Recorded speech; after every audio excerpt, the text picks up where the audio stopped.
निमिया के पेड़ बड़ा भारी जहाँ बैठे मैया हमारी नागर मैया के नाग बगीचा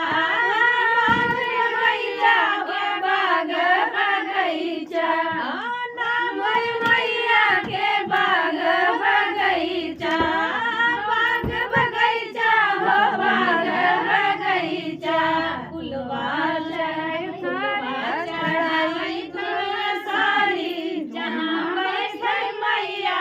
हमारी फुलवा चढ़ाई दुनिया सारी जहाँ बैठे मैया हमारी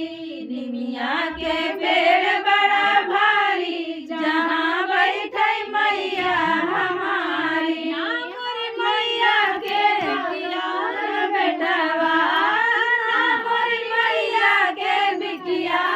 बेटवा बिटिया ना बेटवा हो बिटिया ना बेटवा माई अरे माई का है दुनिया सारी जहाँ बैठे मैया हमारी माई का है दुनिया सारी जहाँ बैठे मैया हमारी। तो दोस्तों ये भजन आप सबको अगर अच्छा लगे तो कमेंट करके जरूर